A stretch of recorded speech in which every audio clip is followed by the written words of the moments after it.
Imagine standing in the mud-slicked gutters of Bankside, staring at the charred, smoking ruins of the Globe Theatre. But this isn't just some historical recount of a burned-down building.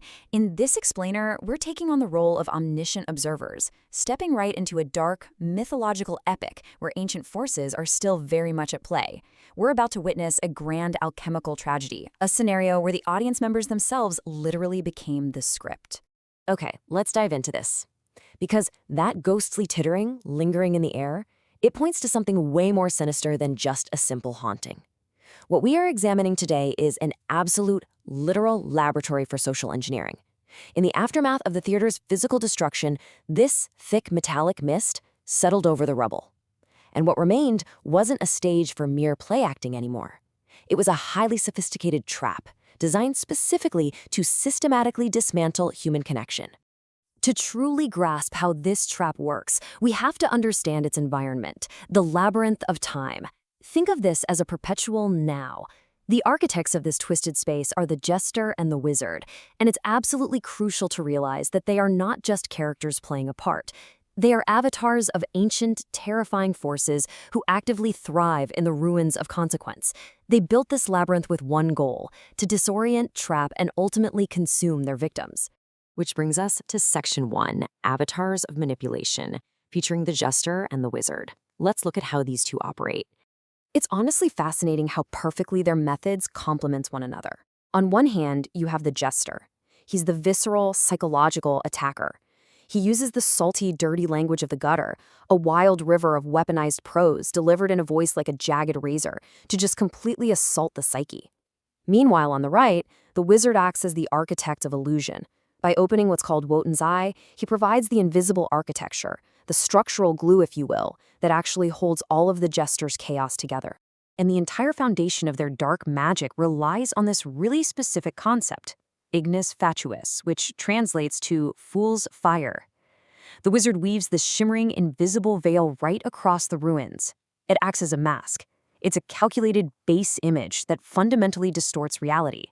So, for the unsuspecting subjects wandering into this space, it makes the manipulators' social engineering look like this radiant, miraculous reformation, rather than the deadly trap it actually is. Moving on to Section 2, Forging the Invisible Chains, the Knight and the Priest, let's see who actually walks into this trap. This perfectly illustrates just how customized this trap really is.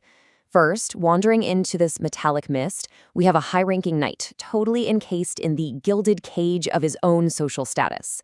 Down in the mud, he spots a golden ring of invisibility and picks it up, totally convinced it's going to fuel his heroic passion. At the exact same time, we have a high priest, draped in the pale shroud of his strict laws, who discovers a shadow ring forged right out of the old world ash. Both of these men absolutely believe they've just found incredible tools of empowerment, but they couldn't be more wrong. Because almost instantly the Jester goes to work with his psychological warfare. For the Knight, he performs the Catechism of the Scutcheon. This is a masterclass in weaponized prose. The Jester violently strips the Knight of his identity and all his pretensions, mocking his so-called knightly honor as a mere word. He literally tells the Knight that his honor is nothing more than a cheap decoration for the hole where his rotting meat will eventually be dumped. It's a brutal, incredibly cynical deconstruction of everything the Knight stands for. So the crucial point is exactly how this manipulation adapts to the target. While the Jester uses that jagged razor of reality to slice open the Knight, he switches tactics for the priest, spinning a web of false intimacy.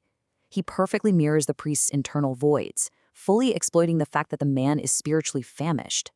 By reflecting their deepest, darkest flaws back at them, the Jester effectively locks both men into a closed circuit of psychic hunger. They're completely ensnared, just endlessly feeding on their own insecurities. Now, Section 3, the machinery of puppets, from human connection to hollow props. Let's look at how the environment itself finishes the job. With their psyches cracked wide open, the Wizard steps in and deploys the art of foil.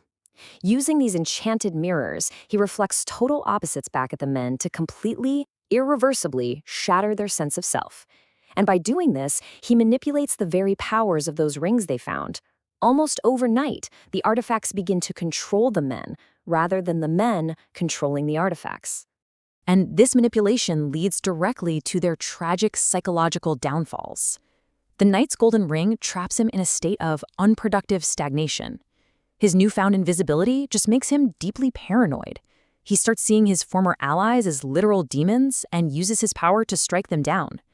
Meanwhile, the priest, plagued by this intense disharmony of soul, uses his shadow ring to view his own congregation as terrifying night creatures. He eventually turns his once sacred cathedral into a horrific thrasher of humanity. Watching this unfold from the outside, we can clearly trace the methodical steps of this dark laboratory. Step 1. The jester's weaponized prose shatters their initial defenses. Step 2. The wizard's art of foil totally breaks their grip on reality. And then we hit Step 3, the verse of command. This is the ultimate psychic harness. This is where the very structure of the jester's language fundamentally shifts to finalize their enslavement.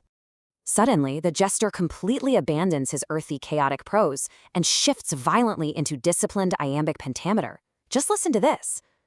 The shadow ring shall bind the spirit's breath. The golden band shall lead the brave to death. Ye puppets, dance within the theater's O, until thy snapping bones make red the snow. That structured music, it signals a terrifying divine order that the victims are now utterly compelled to obey.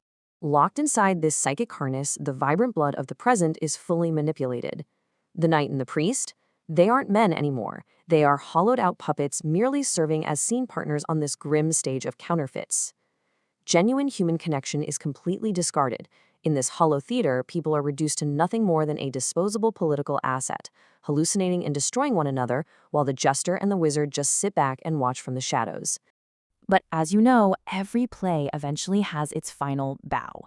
Section 4, the final crown of flame, the inescapable grind of consequence. I want to pause and pose a question directly to you. Who truly rules the artifacts on the stage of counterfeits? The knight and priest certainly felt empowered by their rings, right? But they were really just participating in the jester's rattling joke. But let's take it a step further.